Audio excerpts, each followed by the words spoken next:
ఏంటి ఇన్ని రోజులకు ఫ్రెండ్స్ అంతా కలిసి ఎక్కడికి బయలుదేరారు అని అనుకుంటున్నారా? మేము ఒక మ్యారేజ్కి వెళ్తున్నాము. అదంతా నేను నెక్స్ట్ చెప్తాను. సో ఇంకా మా మంచాల నుంచి మేము నిజామాబాద్కి వెళ్తున్నాము నా ఫ్రెండ్ వెస్ట్ ఫెలో కోసం. సో ఇక్కడ మా చిట్టి తల్లిని కూడా తీసుకొని వెళ్తున్నాను. ఇంకా రేష్మా నా కోసం వాళ్ళ చెట్టు మ్యాంగో తీసుకొచ్చింది. న్యాచురల్ ఫ్రూట్స్ ఫుల్ టేస్ట్ ఉంటాయి. సో మంచిగా సాంగ్స్ వినుకుంటూ స్టార్ట్ అయిపోయాము. ఇంకా బస్ స్టాండ్లో దిగంగానే ఎండకు భరించలేకపోయాము. మంచిగా కూల్ డ్రింక్స్ తీసుకొని తాగి కొన్ని స్నాక్స్ తీసుకొని ఇంకొక బస్ ఎక్కేసాము. ఇంకా అక్కడ కూడా దిగంగానే మా అక్కయ్య వచ్చింది.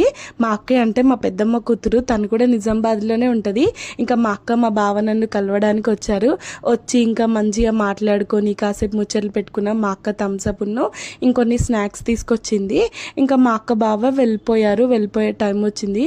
వాళ్ళు వెళ్ళిపోగానే నాకు చాలా బాధేసింది. బట్ తప్పదు, ఇంకా మా అక్క కూడా ఫ్యామిలీ కదా. ఇంకా మంచిగా మేము తీసుకొచ్చిన బజ్జీలన్నీ హ్యాపీగా తినేసి అక్కడ బస్ స్టాండ్లోనే గిఫ్ట్ షాప్ ఉండే. సో ఇంకెళ్ళి ఎట్లా మ్యారేజ్కి వెళ్తున్నాం కదా, గిఫ్ట్ పర్చేజ్ చేసేద్దామని ఇంకా వెళ్ళి గిఫ్ట్ పర్చేజ్ చేయడానికి చూస్తున్నాము. ఏ గిఫ్ట్ కొందాము, ఏది బాగుంటుందని.